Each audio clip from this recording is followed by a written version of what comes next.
Good morning, ma'am. Anh sẽ tàu tới sẽ EPFO기 question 그러니까 시세 때문에 내가 question 진행이 EPFO가 EPFO기 question 따로 생세 솔직히 하이디 relevant 어이나 거니까 하이디 EPS기 시세지 좀 그아니 너무 실리게 솔직히 아들나 그래서 한다다 EPFO다 한 개도 아들들이 하우라가 맞다 previous question 생세 따오래 하다가 그아니 trick 생세 아들들이 대략 따라가 되는 거 마시디 así trick se kailangan ng ratio and proportions kini ko question se ratio and proportion kini smile matang tawag ka ay ipifu ki question ni pula pula lo siyang gadon ni ko ipifu de yaron ba question din se ado matang na lakpa ay CDS or kaya amo kaya ado matang tawag sila ko yin se mga sige question se dahil se kailangan kanda ratio and proportion ko tagi ang kadi oido ni aduga ratio piramaga or percentage piramaga nagnachaga number piramaso ay ko aduga percentage puto haigumba ratio puto haigumba aduga sidi yam simple oiba sidi yam simple oiba ang kan ko sidi yam simple oiba ang kan ni simple oiba ang se koina kamana karamba step ta ID shortcut se karamba trick pa laga tawbani ha haisara ko ahamana koina number pyramid khalase ko number ama nachaga percentage pyramid khalase ado hana koina ratio do auto pyramid ko anga so ko no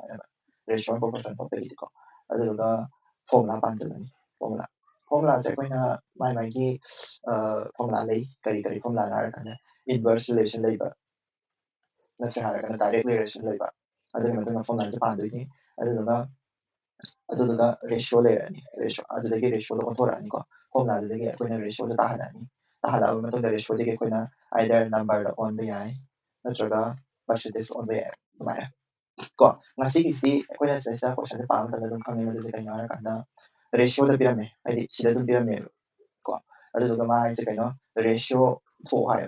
ko ratio to hai sise to hai ado tari sigi pochi ma piramdre ko sigi pochi ma piramdre usi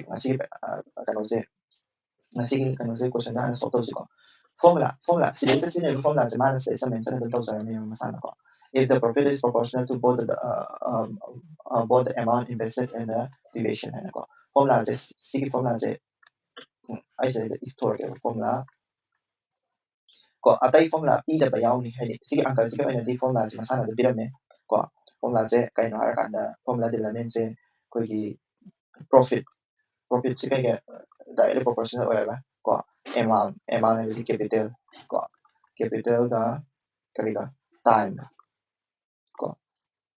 ꯑꯗꯨꯒ minus ꯂꯩꯁꯥ ꯑꯃꯁꯨ ꯍꯥꯏꯔꯝꯃꯤ ꯀꯣꯏꯁꯟꯗ ꯃꯨꯟꯅ ꯄꯥꯕꯗ ꯑꯗꯨꯝ ꯈꯪꯅꯤꯀꯣ ꯀꯣꯏꯁꯟꯗ ꯄꯥꯕ ꯃꯇꯝꯗ same amount of profit at the in ꯍꯥꯏ ꯑꯗꯨ ꯑꯣꯏꯇꯥꯔꯒꯗꯤ ꯁꯤꯒꯤ profitꯁꯦ constant ꯑꯣꯏꯒ꯭ꯔꯅꯦꯕ ꯀꯣ constant ꯑꯣꯏꯒ꯭ꯔꯅꯦꯕ ꯑꯗꯨꯗꯨꯅ formula development ꯁꯤ ꯀꯃꯥꯏꯅ ꯇꯧꯔꯛꯀꯅꯤ ꯍꯥꯏꯔ ꯀꯥꯟꯗ ꯁꯤꯒꯤ formulaꯁꯦ ꯑꯩꯈꯣꯏꯅ ꯑꯩꯈꯣꯏꯒꯤ direct proportional ꯑꯣꯏꯗꯅꯀꯣ profitꯁꯦ ꯑꯩꯈꯣꯏꯅ ꯁꯤꯒꯤ profitꯁꯦ ꯑꯩꯈꯣꯏꯅ ꯁꯤꯗ P ꯅꯦꯅ ꯍꯥꯏꯔꯁꯤ ꯑꯗꯨꯗꯨꯒ capitalꯁꯤꯅ C ꯅꯦꯅ ꯍꯥꯏꯔꯁꯤ timeꯁꯤꯅ T ꯅꯦꯅ ꯈꯜꯂꯁꯤ ꯑꯗꯨ ꯑꯣꯏꯇꯥꯔꯒꯗꯤ profitꯁꯦ ꯑꯩꯈꯣꯏ constant ꯑꯣꯏꯒ꯭ꯔꯕꯅꯤꯅ सिगी सीजे सुना कदा लासी को और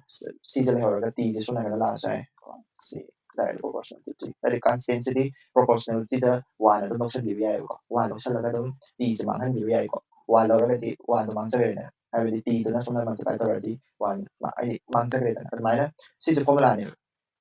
सिगे फॉर्मूला से कोक ना डेवलप तौगदमनि को आई कोइगी काय हाइनि पैखादा सीजे इरगा को थिगलगा लैबदम नति को आई पैखादि सीगा आई कैपिटल द टाइम से करिदा proportional कमाय proportional ओइने inverse proportional ओइने हाइबसे मखंग्रनि फॉर्मूला डेवलपमेंट से कैनो inverse ला directly proportional ओइना ब्रा inverse proportional ओइना ब्रा अदु दुने बिदि तौक्रिस सिगे दि inverse proportional ओइर को अदु खंगनि कोक से खंगरनि अहाम पिरामिड से कैनो कैपिटल सिगे क्वेश्चन से पिरामिड ngako ko capital की सिगी proportionality से कोई basic में ऐसा हार गए कोई कमाने की हार कांदा C1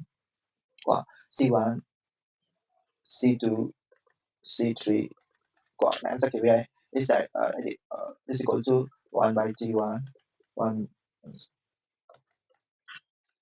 1 by T2 1 by T3 kind of event. See, this is basic maths ni ko. See, हाइबदी सिगी proportionality की मतुम इना कोई ratio लो उनको कहता है सिगी proportionality की मतुम इना स्माइल इरक्ट ने meaning से सिगी से कोई ना इरगा लेरगम से को सिगी से कोई ना इरगा लेरगम से इगे हारगदी ai trick amkhak taakebako ratio se sumaina piram taragadi ratio se kaino capital ke ratio se koina 2:3:5 and piram meba adu taragadi this is for capital ko capital ke ko piram misa si se kai capital se koina time ke puthok kai taragadi time Wow, sige to time nila sa putok kasi sige time sige putok kaya tayo kasi ultan sa biro sis habidi 1 by 2 is to 1 by 3 is to 1 by 5 habidi in magi inverse to ratio na low kay gumba inverse relation lay tayo kay gumba sige direct relation lay naman sige direct relation lay naman ado tayo kasi direct relation lay naman tayo kasi direct relation lay naman tayo hani kasi inverse relation lay tayo kasi manong on top yun Ganda ko. Sige, inverse relation sila, pwede sige LCM sila mata sila loy puri karaga kari tara ani harakanda siti moige LCM di 30 tare to adi moige LCM di 30 tare me 30 na lo ani ito to sila ni simplest form da utoro to ne ko. So tare sige di 15 sige di 10 sige na 6 ko smana ko sisi na answer oy doy ne ado kokta dum khangna ba question ni ko sisi so hot hot da dum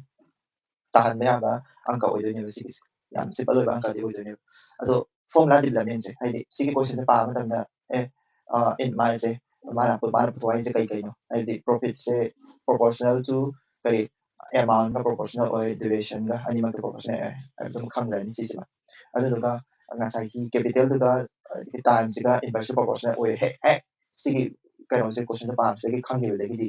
na inverse proportional or taragadi haraga sise sumana dum igi 1 by 2 1 by 3 1 by 5 adagi LCM tawraga sumana sige ang ka dum tare ko kokna dum khalaga dum loisane aina si sang ibai wani kokna khalaga loisane ba ang kan si 1 minute dum ko 1 minute man dum ko pangam ni ko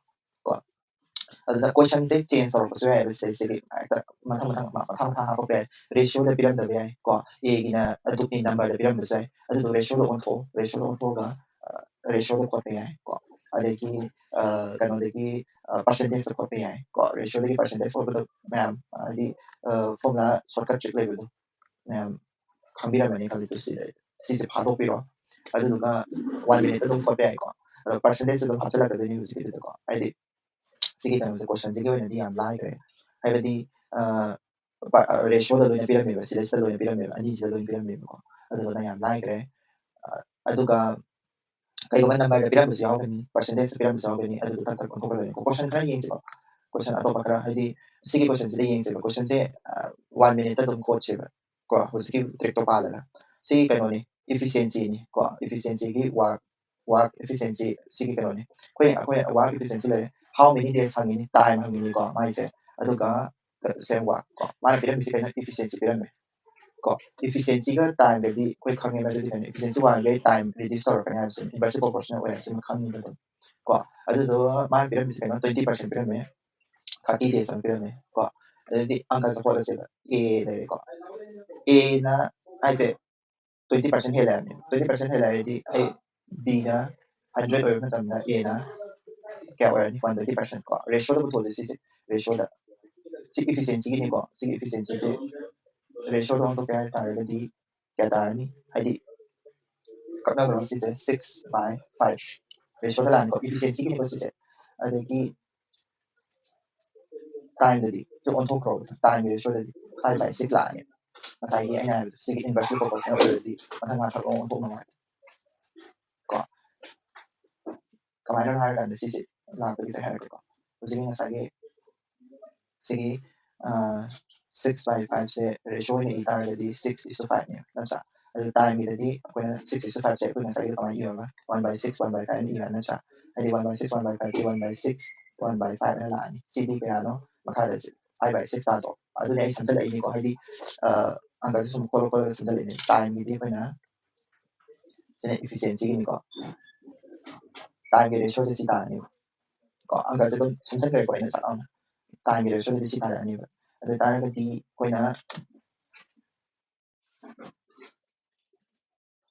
kari no sige era sigang kasi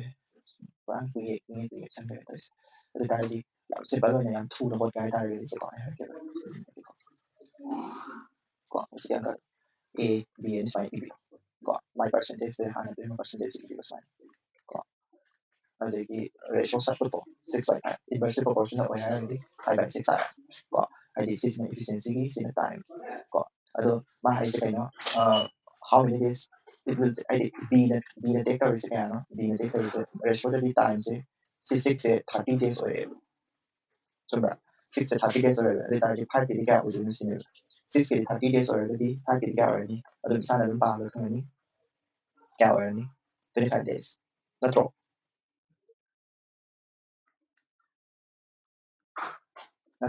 ID 6 by 30 ni ko 5 by 25 ni ko ado na sige ang kasi ko ni 25 ta ni 25 days ado minimum to pot pa ni ko question se fazna pa tak inversely proportional o hai dum khak ko sida sagat ka lore sama na sige sumo ko sige ai usi pot pa ki technique to pala ro kum ni ko sida sa pot yung ko speed pi de ko adagi 10 minute le ko hai ko ai 5 kilometer sa pala 10 minute le ko hai 6 kilometer per second sa pala 10 minute ali ko hai magi distance po hai the target aham sa pili first sa pili sa first kili 5 kilometer speed kini ko adagi second kili ano 6 kilometer ko ado speed si yang ni ka ba speed si yang ni inversely proportional o din speed si yang ni magi time sa handar ka din sa ado target di time ni ratio di ka ta ni 6 5 ta ni on uda sa ka ni sobra time ni ratio si ka ta ni ba uda sa ka ni yani ko time adayda mana hani si kaino har kanda mana distance pu har mi ko angka se silesa loitri ma hi si kaino te 6 kanon sa pamatanda 6 6 I si 6 ratio ni ko 6 5 hari se ratio se aikoina kanon do ontok pe hindi matam do ontok pe ni time se ratio sa pila ko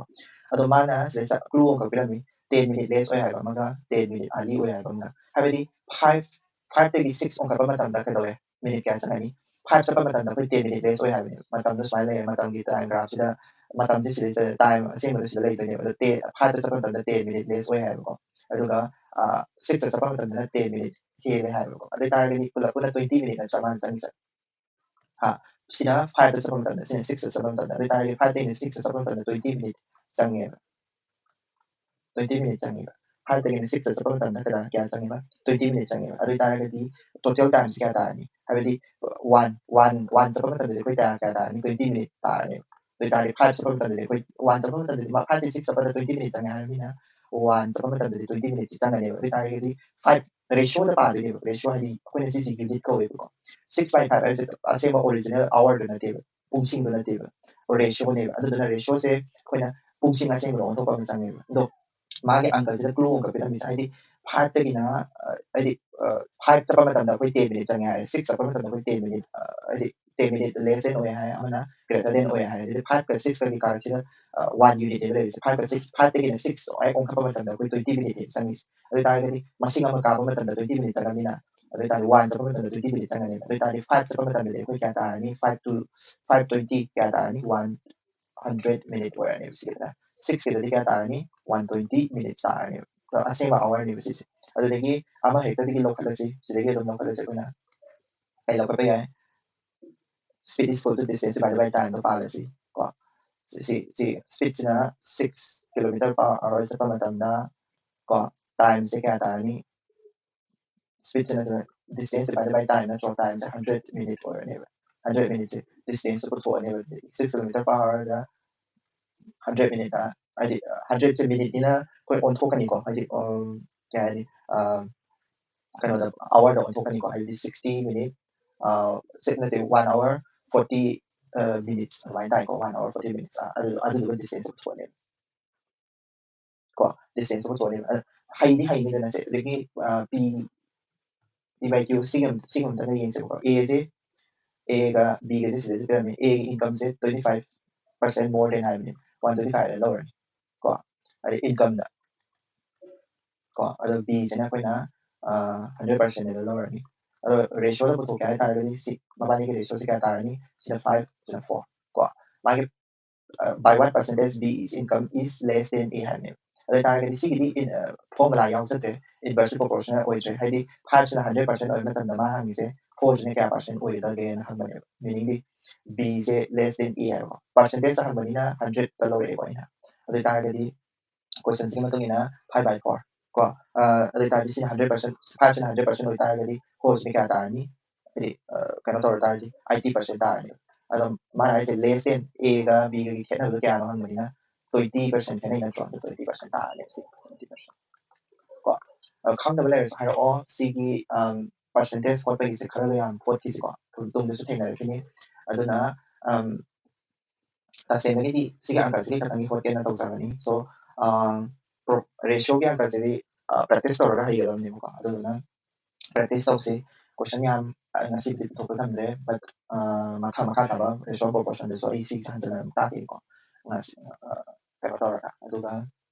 ꯃꯊꯪꯒꯤꯗ ꯑꯃꯨꯛ ꯊꯦꯡꯅꯔꯁꯤ ꯉꯁꯤꯒꯤꯗꯤ ꯁꯤ ꯂꯣꯏꯁꯤꯜꯂꯁꯤ